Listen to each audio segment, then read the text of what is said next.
Olá, pessoal, tudo bom? Tô começando aqui então o vídeo do relato do segundo trimestre. Eu vou começar esse vídeo agora e pode ser que eu tenha que parar ele daqui a pouco, porque eu tenho terapia daqui 10 minutos. E eu acho que eu vou precisar de mais de 10 minutos para gravar. Mas, se pelo menos eu começo ele agora, eu tenho mais motivos, né? Mais motivação para continuar ele depois de não esquecer. Contração.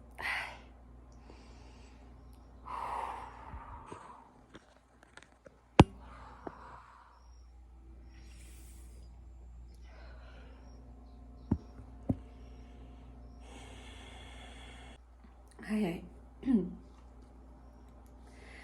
Eu tô gravando esse vídeo com 35 semanas. Demorei pra gravar porque, na verdade, eu esqueci. Então, tem que gravar logo, porque daqui a pouco eu tenho que gravar o do terceiro trimestre. E pode ser que eu acabe esquecendo também. Então, vamos lá. Como eu tô gravando tudo, né, semana a semana, desde que eu descobri a gravidez, tudo que você quiser ver em detalhes sobre, né, sintomas, como eu me senti, evolução, como foi tudo da minha experiência, você vai conseguir ver os vídeos semana a semana, assim, detalhados.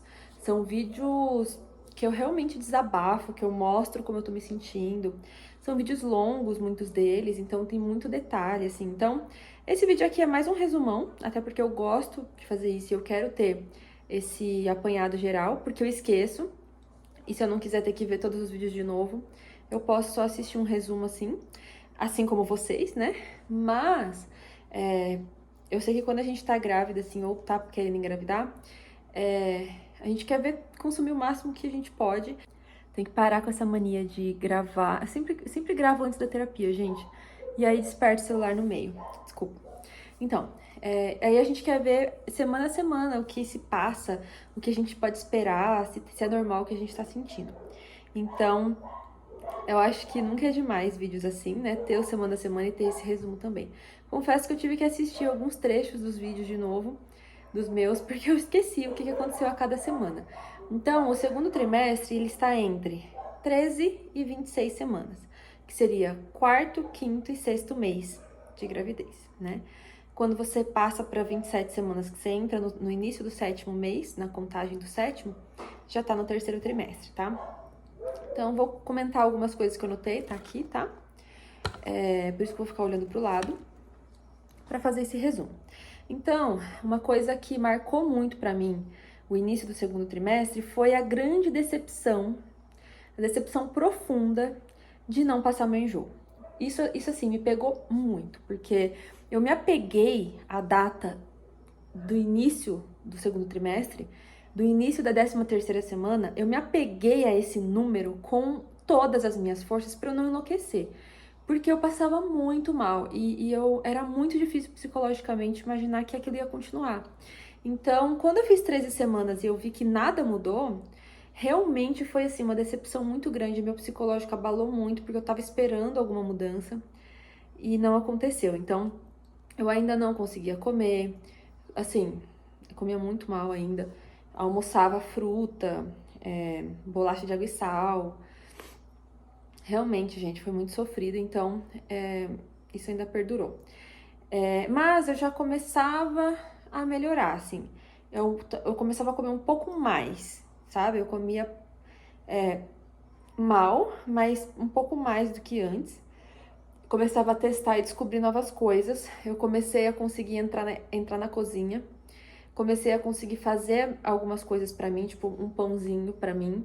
Antes eu não entrava na cozinha porque eu não podia ver a geladeira, não podia ver a pia, o lixo, alguma comida em cima de algum lugar eu não podia ver. Pote de comida eu vomitava se eu via, ou pote à distância. Não era só sentir o cheiro, eu não podia ver algumas coisas. Ai, minha psicóloga já me chamou, gente, então eu vou ter que dar uma pausa aqui. Ai, gente, acabou que deu certo. Ela vai adiar um pouquinho. Eu só vou fazer à tarde. Então, vamos lá. Então, o fato de eu conseguir entrar na cozinha já foi uma mudança, né? E de conseguir fazer algumas coisas. Porque o fato de me sentir completamente dependente pra tudo. Tipo, eu quero comer uma banana. Alguém tem que pegar a banana, descascar a banana, cortar a banana e pôr no prato. Porque até o ato de descascar a banana me dava nojo, sabe?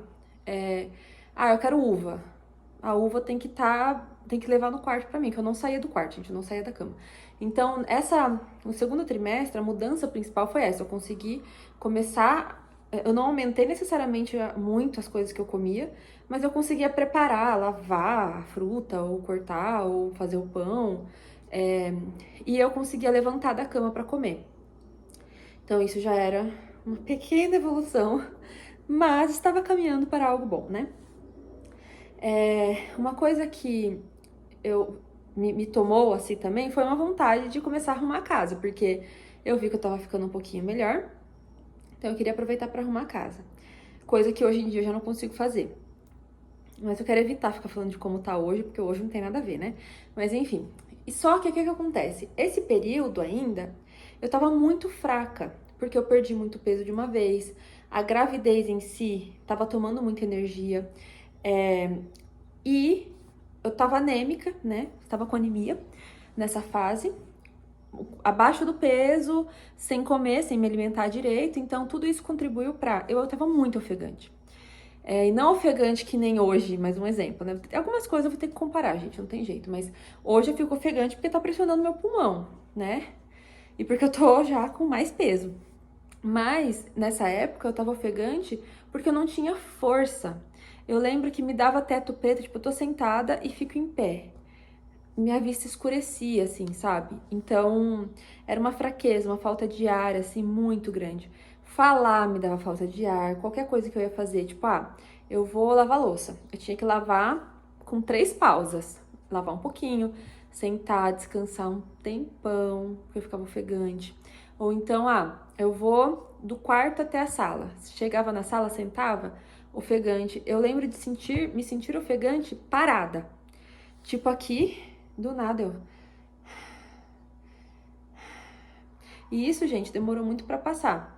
E eu acredito, eu não sei, não pesquisei, mas eu acho que isso pode ter a ver com anemia, tá? Porque eu ainda sinto isso às vezes, bem menos hoje em dia, e eu ainda tenho anemia, ainda estou com anemia. Então, eu acho que pode ter um pouquinho de relação, tá? Até porque na época eu tava bem mais fraquinha, além de tudo. Foi a época também que eu comecei a tomar minha vitamina. Vou pegar ela pra mostrar pra vocês, peraí. Ó, a vitamina é essa, Regênesis.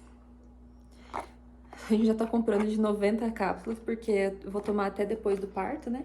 E aí ela tem, vamos ver, ferro, iodo, magnésio, selênio, vitamina A, B1, B2, B3, B5, B6, B12, vitamina C, vitamina D, vitamina E, vitamina H, zinco. São essas... não contém quantidades significativas de proteína, fibra alimentar e sódio. Então, eu tomo uma por dia, eu tomo sempre de madrugada, porque eu levanto várias vezes pra fazer xixi, então foi a maneira que eu me adaptei a tomá-la. Inclusive nos vídeos eu começo a falar isso, que eu tomo depois que eu durmo, né? Aí eu acordava, tipo, meia-noite pra tomar, porque na época eu vomitava com ela. Hoje em dia eu já não me enjoa mais, mas eu peguei o hábito de tomar de noite, porque você não pode ter alimento no estômago pra brigar com ela na absorção, ela tem que estar sozinha, então por isso que eu prefiro tomar de madrugada. Então eu comecei a tomar essa vitamina que eu tomo até hoje e vou tomar até depois do parto, alguns meses.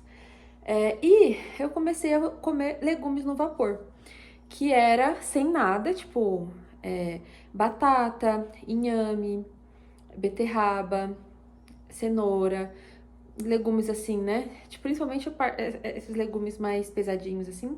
Tipo, abobrinha eu não comia no vapor, mas esses outros legumes minha mãe cortava em cubinho assim, fazia numa panelinha de bambu mesmo, no vapor. E aí, na hora de comer, eu colocava um salzinho assim, só na hora de comer em cima. E isso já foi um grande avanço, sabe? Era bem sem graça, eu comia bem forçada, porque não tem graça, né, gente? Ainda mais se você tá enjoando. Qualquer coisa que eu poderia fazer pra deixar mais gostoso, eu não queria, porque gostoso me fazia vomitar. Um azeite me fazia vomitar, alho, cebola, qualquer tempero. Tinha que ser só sal.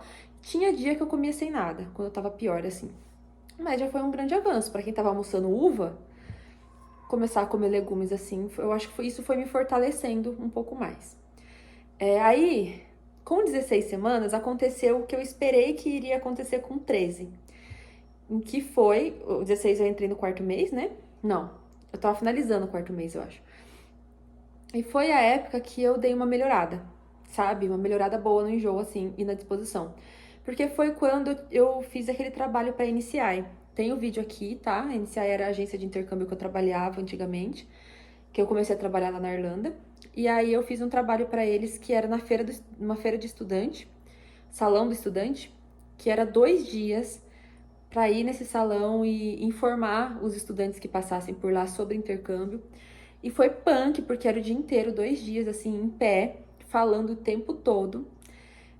E imagina, eu não tava conseguindo lavar a louça. E isso corta para um fim de semana eu passar 2 dias em pé o dia inteiro. Foi muito, assim, inimaginável. Tava chegando esse dia e eu achei que eu não ia conseguir realmente, assim, porque era muito difícil para mim ficar em pé. Falar me deixava ofegante. Eu não tinha como imaginar, gente, mas foi. Não sei se foi um milagre ou se foi o fato de eu me colocar numa situação que exigia eu dar o meu melhor, sendo que assim, eu tava no meu conforto da minha casa, é muito mais fácil você se entregar ao mal-estar no conforto da sua casa. E você sente muito mais os sintomas, né? Tipo, ai, tô aqui sem fazer nada olhando pro teto. Ai, tô sentindo enjoo. Ai, tô cansada. Ai. Quando você tá em movimento, no meio de gente, você tá ali na atividade, parece que o seu corpo ele fica em alerta. Não sei se tem mais adrenalina, eu não sei se. Peraí. Eu não sei se a gente distrai. Eu não sei, gente, o que aconteceu, sinceramente. Só sei que eu consegui até comer comida. Eu não comi arroz e feijão, né? Mas assim, a gente foi num restaurante self-service, sabe? Tipo fogo de chão, assim. E eu comi legumes temperados, normais, assim, no prato. Aquilo foi uma coisa, assim, de louco pra mim. Só que eu sentia cheiro na praça de alimentação, mas não passei mal. Consegui fazer o meu trabalho da melhor maneira, assim, fiquei em pé. Cansei, lógico, muito, mas foi incrível, incrível.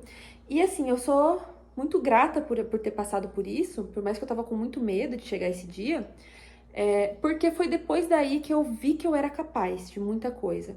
E eu senti um boom, assim, de tipo, eu consigo, eu tô bem melhor. Eu comecei a me arriscar mais no sentido de fazer coisas, ter mais coragem de ir em algum lugar, ter mais coragem de me manter ali firme ao invés de só ficar deitada. Eu senti uma mudança muito grande com 16 semanas, que eu acho que pode ter sido muito mais psicológica e o psicológico ajudou no resto. Porque nessa questão do enjoo e da moleza e tal, de se entregar, tem muito do psicológico, né? E eu fiquei muito abalada no começo, porque eu sofri muito. Então, acho que muito da demora para eu melhorar foi o meu psicológico interferindo nisso. E aí, eu já coloquei aqui dia 16 para 19, mais ou menos, né? Que 19 semanas eu comecei a fazer pilates, o que no início era muito mais difícil, eu cansava muito mais do que hoje, por exemplo, que eu vou entrar no 9º mês. E eu tô muito mais forte e disposta para fazer os exercícios do que no começo, mas porque eu tava fraca ainda, né, no começo. Eu comecei a sentir ela mexer claramente, né, nesse período ali de 18, 19 semanas. Outras pessoas podiam sentir, o Rafa sentiu, minha mãe sentiu, então foi ali muito emocionante, porque é o momento que tudo começa a fazer sentido. Começar a sentir o bebê mexer é como se tudo ficasse palpável, sabe? Tipo, ai meu Deus, eu tô passando mal, não tô bem. Tá, mas olha que gostoso, tem um neném aqui dentro, sabe? É por isso que eu tô passando por tudo isso. Não é por. Eu não tô doente, porque até então você se sente só doente. Eu me sentia, né? Eu só sentia que eu tava doente. E quando começa a mexer, é como se a cada mexida fosse um ultrassom. Porque o ultrassom você tem esse choque também de, meu Deus, é um neném. E aí mexer também. Então, isso foi muito assim, fez muita diferença pra mim, na maneira que eu tava encarando. A partir das 19, sentindo cheiro de comida, tem alguém cozinhando. Tá capaz que eu tenha que fechar ali a janela. Peraí. 35 semanas e ainda com o enjoo de cheiro de comida. Então, foi a partir dali que eu comecei a melhorar nesse sentido de é por algo maior, né? A gente começou também lá pra 2021 a reformar o quarto. Já tava tendo reforma aqui na minha casa, mas a poder realmente preparar o quarto. Eu comecei a ter energia pra fazer isso, né? Participar disso e não só ficar deixando as pessoas fazerem tudo. E foi com 22 que eu fiz a minha morfológica de segundo trimestre. E graças a Deus estava tudo bem. Até então, até a morfológica de segundo trimestre, e até eu começar a sentir ela mexer, eu ainda tinha muito medo de perder o bebê, sabe? Porque eu acho que, eu não sei se é todo mundo, eu acho que sim, mas, gente, eu tive muito medo mesmo. Eu não queria nem falar sobre isso, eu não queria falar pra ninguém quando ia ter exame, ou ultrassom, morfológico, alguma coisa, porque eu tinha medo de falar e aí chegar lá e ter uma notícia ruim, e eu me sentia mal achando que eu tava sendo negativa. E na verdade era medo, não é que eu ficava remoendo algo negativo pra atrair. Mas eu tinha medo de atrair, do tanto que eu tinha medo. Ai, gente, era horrível. Mas a partir da morfológica do segundo trimestre, e que eu comecei a sentir ela mexer, parece que você se comunica mais com o bebê. Então, ai, será que tá tudo bem? Aí você sente uma mexidinha, ah, tá tudo bem, tá mexendo e tal. O morfológico deu tudo perfeito também, então aí eu fui ficando um pouco mais confiante, assim. Com 24 semanas eu fiz a curva glicêmica e eu gravei o dia que eu fui lá, mas assim, gente, vamos fazer um adendo sobre a curva glicêmica, eu já falei sobre isso, mas parem de aterrorizar as grávidas. Vamos parar de aterrorizar as grávidas com exames? Ah, não, mas é que eu vomitei, não consegui fazer, e foi horrível, e tive que voltar e fazer todo dia. Ok, você teve uma experiência ruim com a curva glicêmica. Mas não vamos todo mundo generalizar e falar que é o pior exame do mundo, porque existem exames muito piores, não na gravidez, na vida, do que a curva glicêmica, sabe? Então, por exemplo, né, o exame do toque também, todo mundo aterroriza. Claro que eu nunca fiz toque com contração, realmente no momento do trabalho de parto, fazer exame de toque deve doer muito, mas todo mundo demoniza o exame de toque como se ele sempre fosse ruim, né? E eu sempre tive medo. Ou o exame do cotonete, que eu já fiz, inclusive. Mas você vai saber disso nos vídeos mais pra frente, né? De agora, da atualidade, que eu tô fazendo sobre o terceiro trimestre. E aí, tipo, o exame do cotonete, exame de toque, curva glicêmica, não são coisas terríveis. Por exemplo, um Papa Nicolau, um exame Papa Nicolau, ele é muito pior do que o exame do cotonete, do que o exame de toque. É muito pior. E a gente tem que fazer uma vez por ano, sabe? E ninguém fala, meu Deus, eu tenho que fazer o Papa, o pior exame do mundo. Mas pra uma grávida fala, nossa, você vai ter que fazer o exame do cotonete, é o pior exame do mundo. Gente, vamos parar? A curva glicêmica é gostosinho de fazer? Claro que não. Não é gostosinho de fazer, né? Porque você tem que estar em jejum por muitas horas, você tem que tirar sangue um monte de vezes, você tem que ficar 2 horas lá no laboratório, você tem que tomar um líquido super doce, e aí isso pode te dar enjoo, pode te dar sono, ou você pode vomitar, então dá esse medo de você vomitar. Mas, gente, não é um bicho de 7 cabeças, não é. E isso que eu tenho pânico de agulha, e eu odeio coisa doce, eu tomo tudo sem açúcar, café sem açúcar, eu tomo chá, eu não gosto muito de coisa doce. Eu gosto de sobremesas, mas eu não gosto de bebidas muito doces. E eu tenho pânico de agulha, e no laboratório que eu fiz, que foi o FEME, aqui em São Paulo, eles te furam todas as vezes, eles não te deixam com acesso. Então, cada vez que você vai tirar o sangue, é uma furada. E teve uma vez que eles furaram no mesmo lugar, 2 vezes. Então, assim, pra mim é terrível, porque eu tenho pânico de agulha. E mesmo assim foi tranquilo, sabe? Eu não vomitei, lógico, vomitar é péssimo, porque você perde o exame, você tem que voltar outro dia. Mas, gente, não é o fim do mundo, tá? Então, é chatinho, mas você já começa a gravidez sabendo que é obrigatório, todo mundo tem que fazer. Se você não fez, é porque o médico foi negligente, porque você tem que fazer. Todo mundo tem que fazer, não é só quem tem suspeita, porque eu nunca tive suspeita, e é unânime isso. Então, tem que fazer, você já tem que preparar seu psicológico que vai acontecer em algum momento. Vai tranquila, vai na paz. Não fica mais de 12 horas em jejum. Fica perto do limite. O limite é acima de 8 horas de jejum. Coloca despertador de madrugada para você. Se o exame é 9 horas, 8 horas, coloca o despertador para você comer no limite ali, para você não ficar muitas horas em jejum. Porque eles falaram lá, quem vomita é porque geralmente tá muito tempo sem comer. E aí o líquido bate errado no estômago. Então, assim, falar um pouquinho da curva glicêmica pra realmente desabafar sobre esse terror que fazem, que a gente morre de medo e não é tudo isso, tá? Com 24 semanas que eu fiz a curva, também teve o meu chá de bebê. Tem vídeo aqui do chá e de tudo que eu ganhei. Ganhei muita coisa, gente, muita coisa. Também quero fazer um comentário sobre o chá de bebê aqui. Eu ganhei fralda para 1 ano, tá? Ganhei mais ou menos mais de 2.000 fraldas eu ganhei. Ganhei lencinho, pomada e tal. Mas, uma coisa que eu quero comentar. Eu não sei, eu não sei na sociedade em geral. Eu nunca vi chá de bebê como um evento que a gente faz por interesse em ganhar coisas.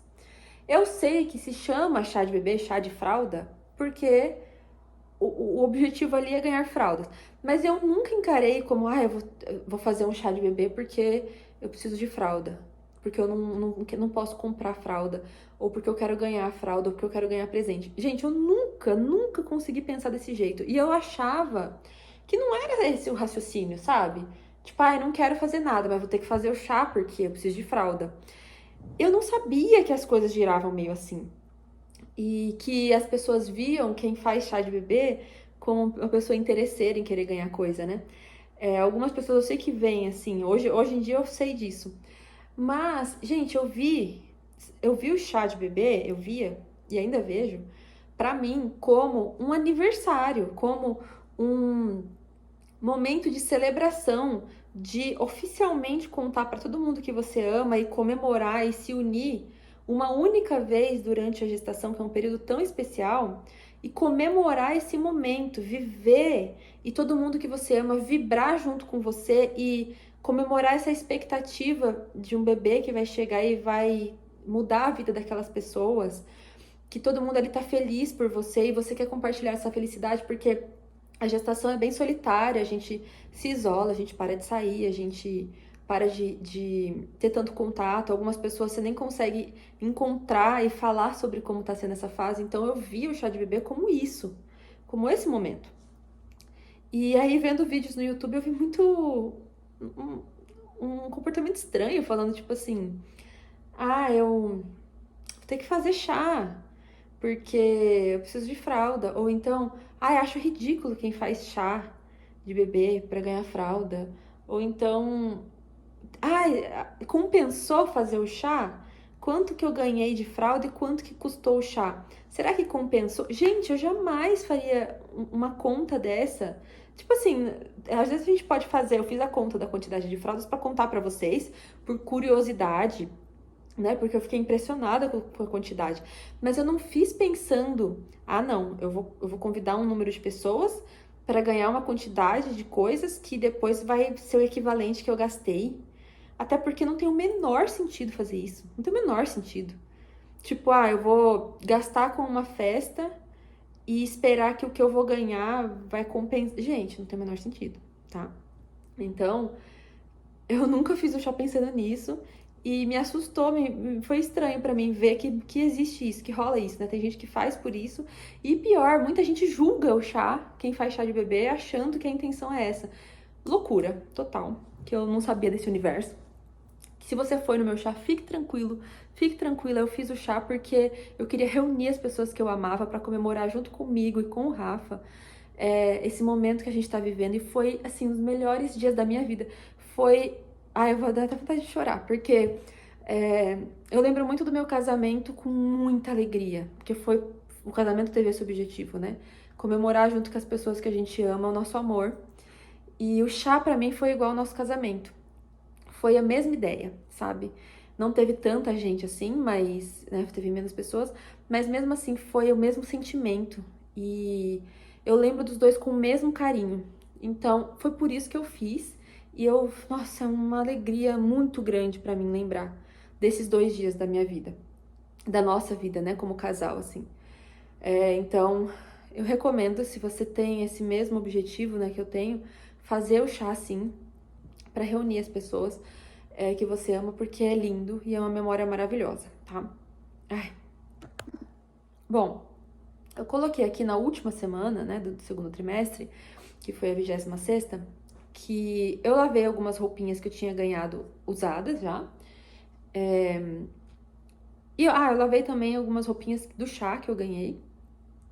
Na verdade, eu tive que lavar tudo, por quê? Depois do chá, eu tive uma crise de rinite, que durou tipo uma semana, eu fiquei doente, gente. Foi muito ruim mesmo. Acho que foi o pó dos pacotes de fralda, lencinhos e roupas.